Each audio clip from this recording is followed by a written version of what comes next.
Oi, gente, boa tarde. Meu seminário tem como tema os pilares da arquitetura moderna brasileira. Minha intenção é fazer um passeio através dessa arquitetura, com foco nos diferentes pilares encontrados nela. E para falar de pilares, não podemos começar de outra forma a não ser falando da primeira influência da arquitetura desse período, Le Corbusier, e também os 5 pontos da arquitetura moderna. Le Corbusier, esse senhorzinho aqui, foi um arquiteto, urbanista, escultor e pintor, nascido em 1887 na Suíça e se naturalizou francês em 1930. Se tornou conhecido pela criação de um novo estilo, o estilo moderno. Para ele, a arquitetura deveria ser funcional. Ele se preocupava com a linguagem que a edificação passava, a estética tinha que estar subscrita na funcionalidade da mesma, demonstrando assim uma inovação na metodologia de projetar a arquitetura. E é o que Le Corbusier trata em seu livro Por uma Arquitetura, lançado em 1923. Nele, o autor coloca as bases do movimento moderno de característica funcionalista. O volume e a superfície são os elementos através dos quais se manifesta a arquitetura. Uma frase de Le Corbusier deste livro. Podemos ver em todo o livro a insatisfação de Le Corbusier em relação aos arquitetos que para ele eram levianos. Havia um conflito envolvendo a arquitetura e a engenharia. A engenharia era conduzida pelo cálculo, onde se buscava a harmonia, ou seja, suas construções tinham formas e estéticas simples, baseadas nas leis da economia. Já a arquitetura tinha o objetivo poético de emocionar com o edifício, não apenas construir. Para esses, Le Corbusier dizia: volume, superfície e a planta. A função é quem gera a forma. A casa é uma máquina de morar. Falando em Le Corbusier, não podia deixar de fora sua maior obra, e eu diria a mais importante da arquitetura moderna, a Vila Savoie. Um marco de seu tempo, a Vila Savoie de 1929 se encontra numa pequena cidade na França, em Poissy, a 30 minutos de Paris. A casa projetada para o casal Savoie tinha a intenção de ser uma casa de fim de semana, longe do centro e de outras casas e rodeada de árvores. Essa residência foi onde os 5 pontos da arquitetura moderna, já antes proposto por Le Corbusier, tomaram forma em sua integridade. Falarei brevemente sobre eles, porque ao longo do curso vimos bastante sobre, mas acho importante colocá-los aqui de modo a facilitar a visualização dessa linha do tempo. Primeiro, os pilotis, que liberam o edifício do solo e permitem a passagem visual e física deste espaço antes ocupado, permitindo inclusive a circulação de automóveis. Segundo, a planta livre. Consequência direta dos pilotis, a planta livre permite a maior diversidade dos espaços internos, bem como mais flexibilidade na sua articulação. A fachada livre, também consequência direta dos pilotis, é permitida pela separação entre estrutura e vedação, possibilitando a máxima abertura das paredes externas em vidro. O quarto ponto é a janela em fita. Também como uma consequência da independência entre estrutura e vedação, se trata de aberturas longilíneas que cortam toda a extensão do edifício, permitindo iluminação mais uniforme e vistas panorâmicas do exterior. Neste caso, a contemplação do ambiente natural. Quinto ponto é o terraço-jardim. Contrapondo aos grandes telhados inclinados das construções anteriores ao modernismo, esta solução transforma as coberturas em terraços habitáveis. As claraboias ainda permitem uma iluminação adentrando pela cobertura. Lúcio Costa, em Razões da Nova Arquitetura, diz: parede e suporte representam hoje, portanto, coisas diversas, duas funções nítidas e inconfundíveis. Diferentes quanto ao material de que significa essa independência, temos a chave que permite alcançar, em todas as suas particularidades, as invenções do arquiteto moderno e falsa superposição.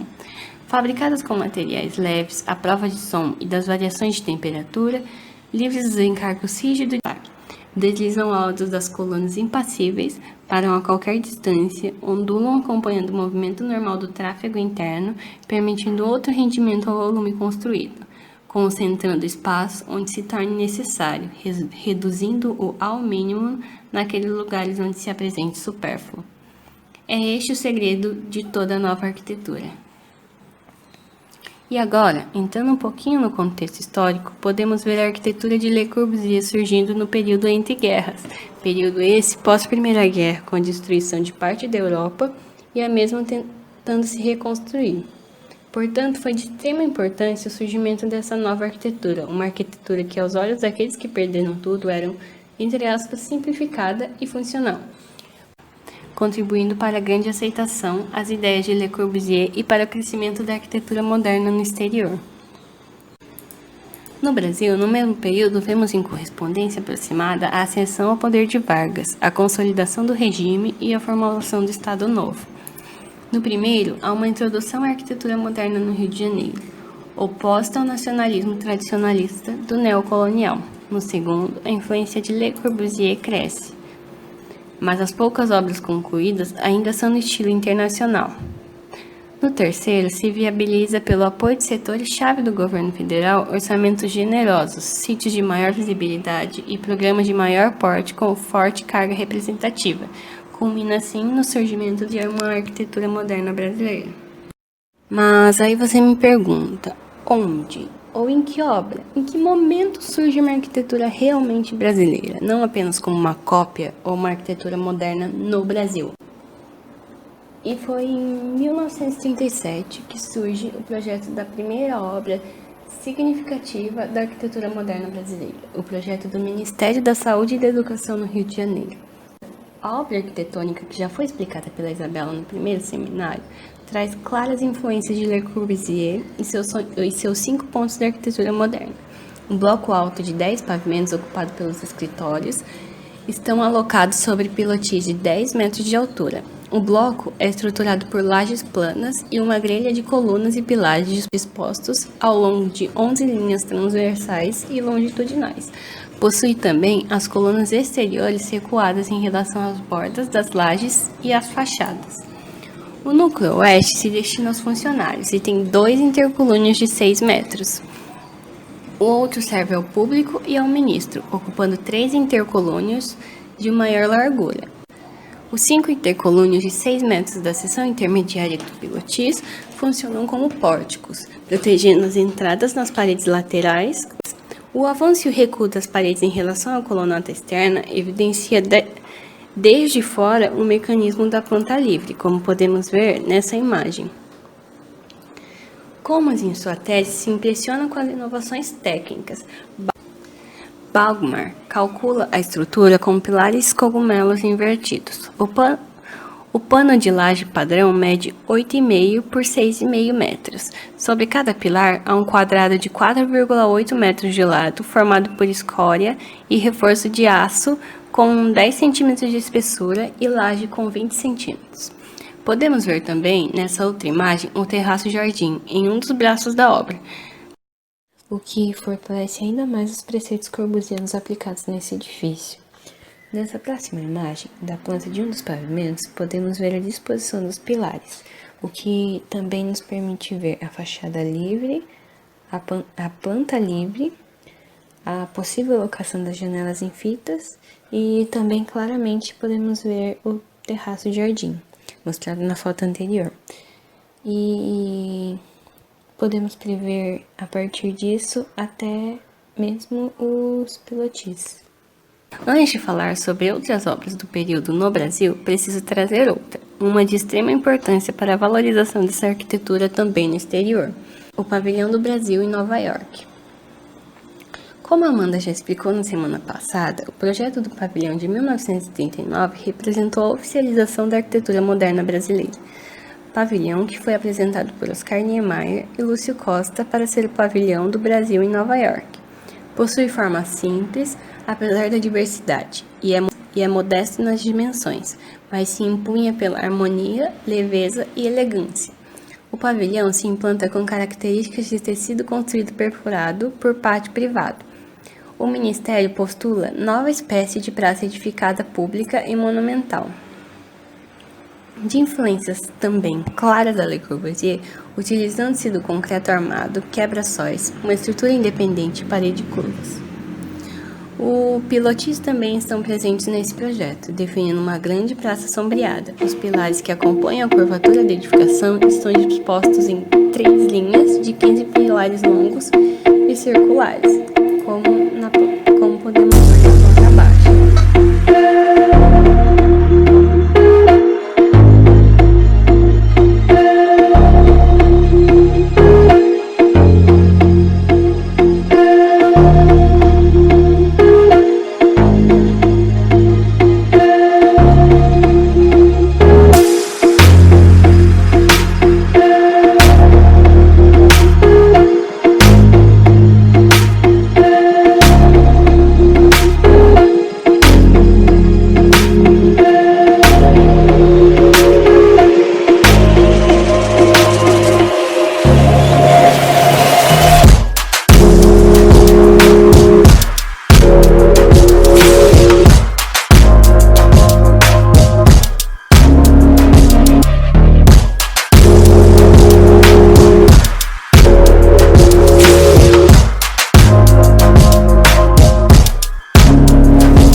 Em janeiro de 1942, o Pavilhão do Brasil em Nova York, projetado por Oscar Niemeyer e Lúcio Costa, e o Ministério da Educação e Saúde, localizado no Rio de Janeiro e projetado por Lúcio Costa e equipe, que incluía Afonso Eduardo Reide, Carlos Leão, Hernani Vasconcelos e Oscar Niemeyer, foram âncoras da exposição sobre a arquitetura brasileira planejada pelo MoMA de Nova York.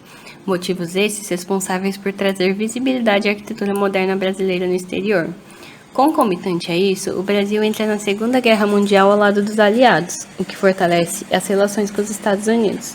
A então política da boa vizinhança de Roosevelt promove uma troca cultural, artística e também arquitetônica maior entre esses dois países. Da posse de Getúlio Vargas até a de Juscelino Kubitschek, presidente em 1955, a arquitetura moderna definida pelos cariocas se difunde e cristaliza efetivamente como estilo nacional. Entrarei agora em algumas obras que podem ter sido faladas com o ministério que foi falado na aula, ou em outras obras que vão posteriormente ser abordadas com profundidade. Mas minha intenção nesse momento será desenvolver um panorama geral sobre as principais obras do modernismo brasileiro, focando principalmente nos diferentes pilares encontrados nela. Seguimos mostrando então o conjunto arquitetônico da Pampulha, composto pela Casa do Baile, Yacht Club e a Igreja de São Francisco. O conjunto foi construído nos primeiros anos da década de 40 e inaugurado em maio de 1943, com a presença do presidente Getúlio Vargas. O projeto elaborado pelo arquiteto Oscar Niemeyer a convite de Juscelino Kubitschek visava a modernização arquitetônica de Belo Horizonte. Colocarei em destaque aqui o Yacht Club da Pampulha, por ser a única edificação não abordada nos seminários anteriores. Disposto perpendicularmente à avenida para a qual oferece os pilotis baixos e uma parede cega acima, o Yacht Golf Club, atual Yacht Tennis Club, convida de imediato a escolher entre a piscina de um lado, o jardim de outro e o edifício ao centro. Prelúdio à subida possível pela escada enclausurada junto à secretaria ou pela rampa exterior levando ao terraço.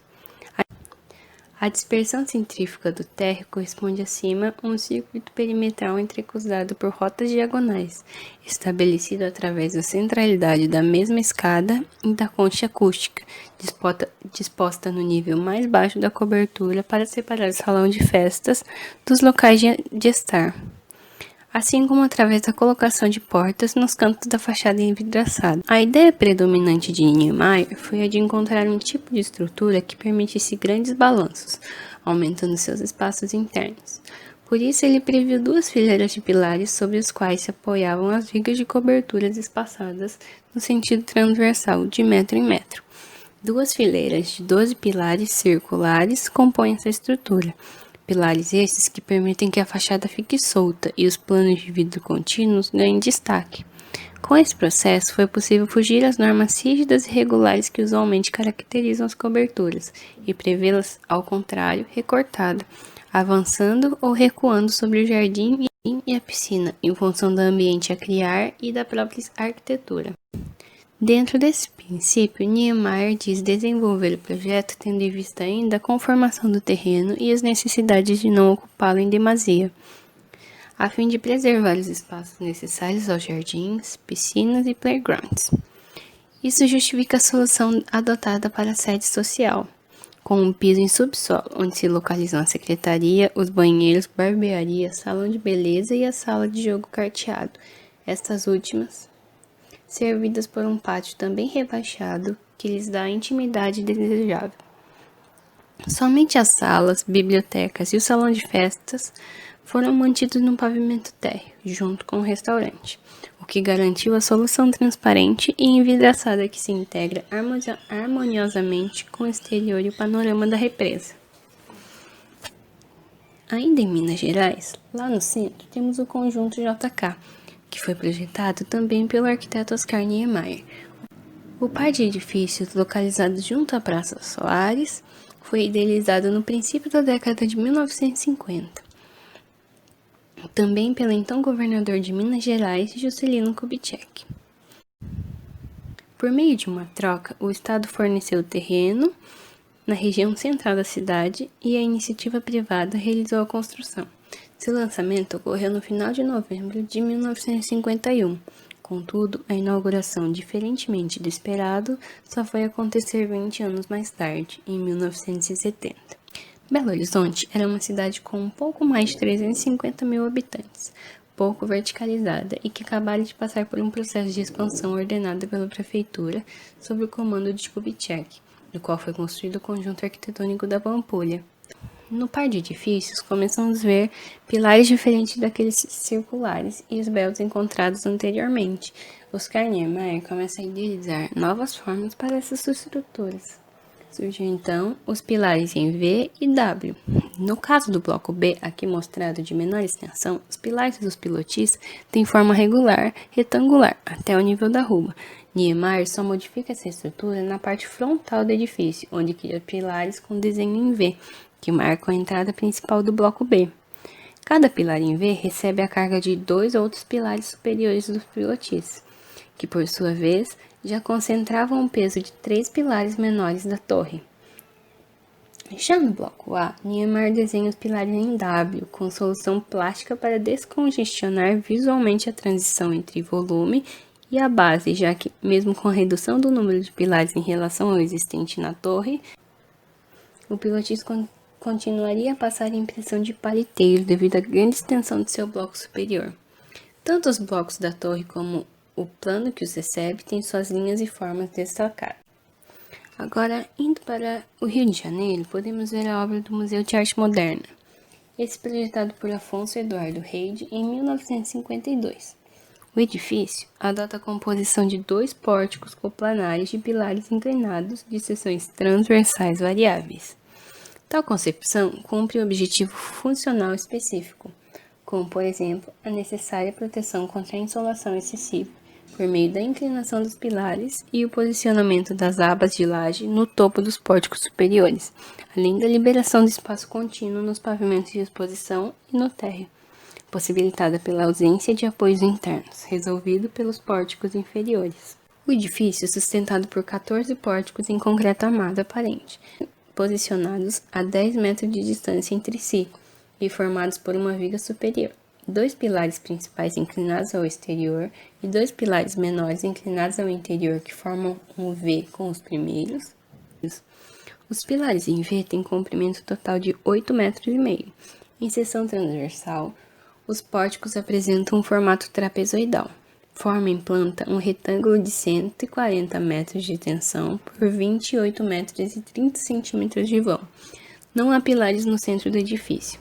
Os braços internos dos pilares em V sustentam o primeiro pavimento.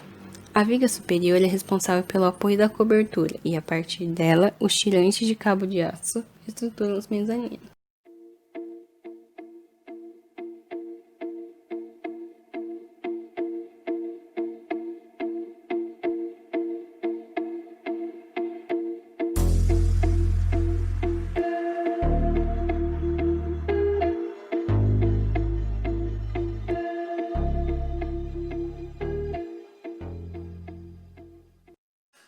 Já em São Paulo, no mesmo período, podemos ver Oscar Niemeyer trabalhando no conjunto do Parque Ibirapuera. Quero dar destaque aqui a 3 obras: a Marquise, o Palácio da Bienal e o Palácio da Agricultura. A começar pela Marquise, com mais de 27.000 metros quadrados e 128 colunas assegurando. A passagem conecta todas as obras do parque, com exceção do Palácio da Agricultura, que se encontra fora do parque. Apesar de ter sido pensada como uma grande cobertura para as pessoas que a circulam de um prédio ao outro, este espaço, entretanto, não é meramente um complemento desses outros espaços circundantes, pois o funcionamento dá-se de forma completamente independente da sua existência ou não. Os pilotis isolados de dimensões avantajadas e circulares, originalmente pintados de cinza, mimetizam-se com a sombra e, consequentemente, parecendo fazer flutuar a sinuosa cobertura. Pilares em V também compõem essa grande estrutura, como podemos ver nessa imagem.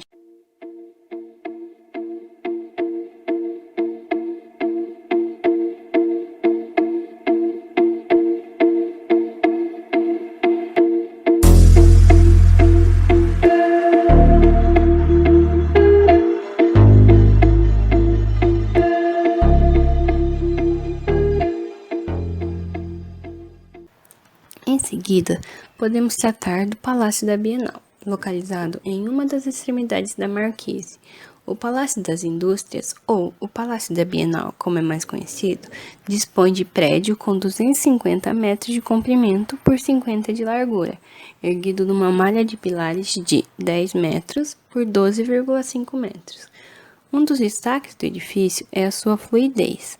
Apesar do volume puro, definido por linhas retas e dúteis na fachada, a intenção por afastar o edifício, permitindo o balanço, trouxe leveza estética a quem passa na frente. O destaque fica por conta da parte interna, onde um gigantesco pilar árvore suporta rampas. Já no Palácio da Agricultura, fica exterior ao Parque Ibirapuera, mas é conectado por uma ponte, como essa na imagem. Nele também encontramos os preceitos corbusianos, a fachada livre, a planta livre e a utilização dos pilotis são a mais clara expressão disso. Os pilares aqui são grande destaque, grandes e altos pilares simétricos em V em 2 fileiras sustentam a edificação, que hoje abriga o Museu de Arte Contemporânea da USP. E nessa imagem podemos também ver seu interior, onde fica clara a soltura do pilar em relação à fachada, possibilitando a fachada livre e as janelas em fita. Estou quase terminando, mas não poderia deixar de fora a Brasília de Niemeyer. Começando pelo seu nascimento, Juscelino Kubitschek, quando candidato à presidência em 1955, foi questionado se cumpriria um artigo da Constituição de 1946, segundo o qual a capital da República seria transferida para a região central do país.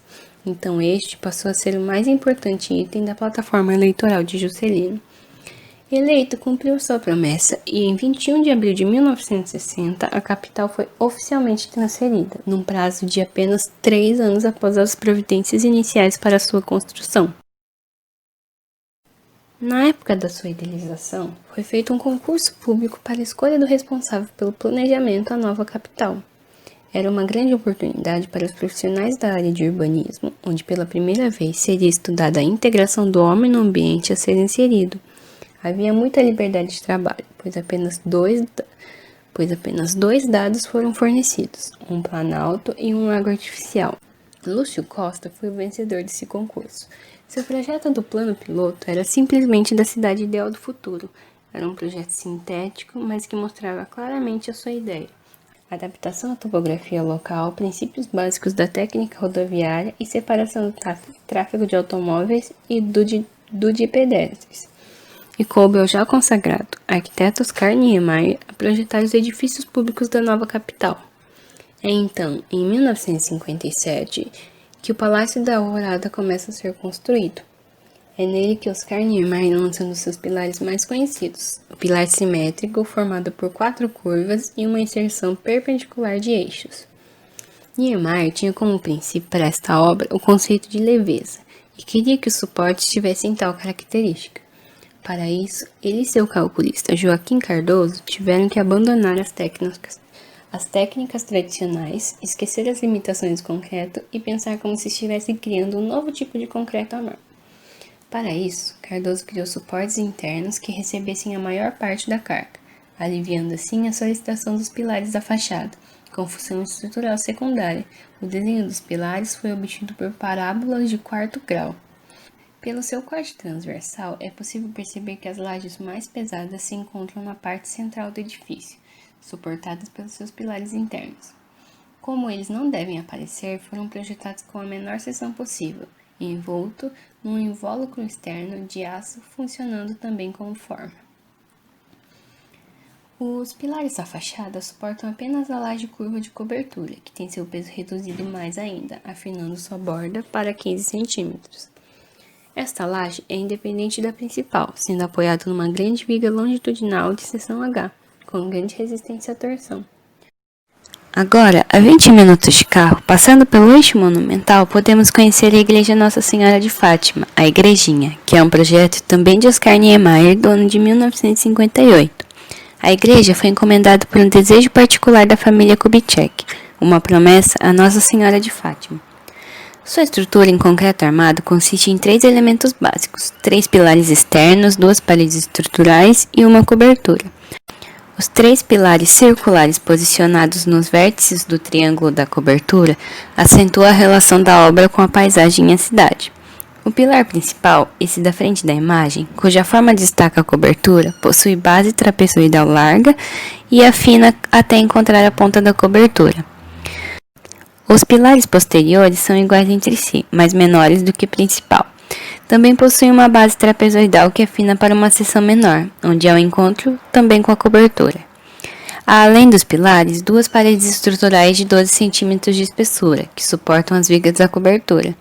A parede externa curva que delimita os fundos do interior da igreja é delimitado por outras 2 paredes retas em continuidade com as extremidades da parede curva dos fundos, porém separadas entre elas por 2 estreitas aberturas. São elas que delimitam a abertura e o acesso principal da igreja.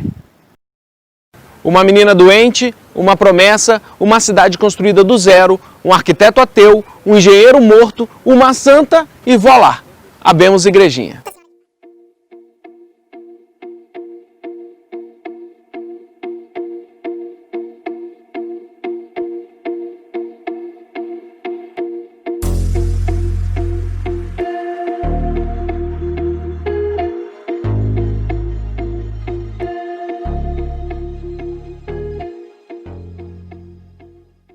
Ainda em Brasília, veríamos a Catedral de Brasília, esta construída entre 1959 e 1970. Possui 16 colunas em forma de foice em concreto armado. A obra, que é praticamente estrutura, possui uma fundação composta por 16 tubulões com 28 metros de profundidade, de onde nascem os 16 pilares que suportam um anel de tração com 60 metros de diâmetro, separados por placas de neoprene. Do anel saem as 16 colunas que caracterizam a catedral. À medida que sobem, vão se encurvando e aumentam sua seção, que é triangular. Numa altura de 20 metros, as colunas se encontram, apresentando sua seção máxima. Nesse encontro, há um anel de compressão embutido que impede que as colunas se fechem. A partir daí, as colunas voltam a se afastar e a filar para cima, terminando pontiagudos. Há ainda uma laje superior, mas que funciona apenas como cobertura e não tem função estrutural. O suporte dos vitrais é estruturado por treliças de aço tridimensionais, fixadas por barra de aço às colunas de concreto. A estrutura do espelho d'água que circunda a catedral é de concreto protendido e só é realizada 10 anos depois do início das obras. Nessa obra podemos ver o que o próprio arquiteto diz: quando a estrutura está feita, o edifício está pronto. Já no Palácio de Itamaraty, construído entre 1963 e 1970, sua estrutura chama a atenção tanto externa quanto internamente. A arcada do lado externo aparenta ser independente da caixa de vidro, que é o volume interno. Em cada fachada, há 12 arcos plenos com raios idênticos arrematados com 2 arcos ligeiramente menores, totalizando 14 arcos e criando uma planta quadrada de 84 por 84 metros, com 17,57 metros de altura. Toda essa estrutura é de concreto armado e possui uma função estrutural secundária. Possui 15 pilares em cada fachada, com 6 metros distantes entre si. Internamente, o destaque se dá para os grandes vãos vencidos pelas vigas em direção leste-oeste. Na direção norte-sul, foram concebidas vigas faixas, sobre as quais se apoiam as vigas leste-oeste. Implantado na cabeceira da esplanada dos ministérios, o palácio estrutura a transição entre o núcleo central da espacialização do poder, definida pela Praça dos Três Poderes, com a esplanada. Esta unidade arquitetônica se estabelece com equivalência plástico-formal entre os diferentes projetos dos palácios, articulando-os hierarquicamente. As colunatas e as arcadas estruturam esta correlação, formando um conjunto arquitetônico que resguarda suas diferenças dentro de uma unidade.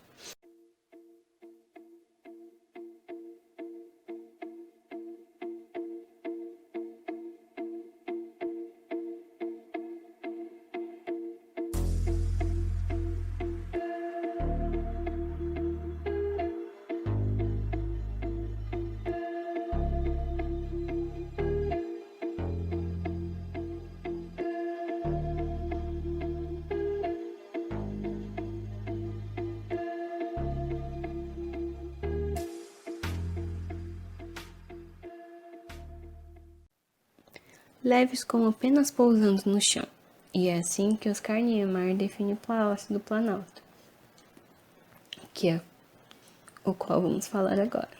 Sua obra, que começou em 1958, buscava monumentalidade e pilares inusitados. O palácio volta-se para a praça em sua maior dimensão.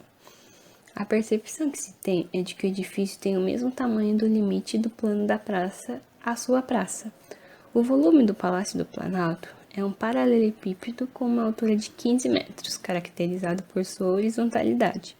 As colunas aparentes e posicionadas na periferia do edifício imprimem a percepção de que o volume estaria elevado do chão, ligado ao piso apenas por essa estrutura. Há, de fato, uma base que é o pavimento térreo. A rampa imprime a percepção de que o edifício faz parte do espaço aberto da praça. Em pontos de observação mais distantes, a impressão é de que o plano da praça estende-se até o Palácio do Planalto, em função da imperceptibilidade da via do eixo monumental. O palácio tem 36 mil metros quadrados de área construída, em 4 pavimentos, do prédio principal e nos 4 prédios anexos. No Palácio do Planalto, diz Niemeyer, eu queria fazer as colunas muito finas. Eu sabia que o apoio acabava aqui, que isso aqui poderia ser posto de lado, mas eu queria essa forma. Achava que esta forma ficava mais festiva, que era mais bonita, que ela criava para quem passava entre elas pontos de vista diferentes. Dessa maneira, os pilares internos recebem a maior carga e os pilares de fachada receberam apenas a carga da laje da cobertura. Esta laje é do tipo nervurada em caixão perdido, que assim como o da alvorada, diminui sua espessura em direção à borda. Para isso, as nervuras nessa região foram concebidas em balanço, a fim de evitar vigas altas nas linhas dos pilares. As seções transversais no topo e na base desses pilares são muito reduzidas, de modo que havia um percentual maior de aço do que de concreto. Para evitar que o concreto se separasse do aço, Joaquim Cardoso ainda propôs soldar a barra principal uma hélice com fio fino, aumentando assim a aderência entre os dois materiais. Sobre a concepção estrutural dos palácios, Oscar Niemeyer assim justificou: as afastei das fachadas, criando um espaço vazio, pelo qual, debruçado na prancheta, eu caminhava mentalmente imaginando suas formas e os pontos de vista e os pontos de vista variados.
Para finalizar, Comas, em sua tese, diz existir uma verdadeira arquitetura moderna brasileira até Brasília de Niemeyer. E é dessa forma, então, em Brasília, que encerra o passeio pelos pilares da arquitetura moderna, deixando uma última citação da tese de doutorado de Comas, que diz respeito à descontinuidade dessa arquitetura moderna brasileira. Abre aspas. A cristalização de uma arquitetura moderna brasileira se dá de 1936 a 1945, inaugurada pela visita de Le Corbusier e concluída com a inauguração do Ministério. As poéticas individuais se diversificam a seguir, mas numa década dominada pela figura de Niemeyer. A diversificação se acentuou de 1955 a 1965. As experiências da primeira fase culminam na Brasília de Lúcio e Niemeyer, enquanto um movimento brutalista vinga em São Paulo sob a liderança de Vila Nova Artigas. Certamente, a ideia de Brasília como um fecho de um ciclo faz sentido.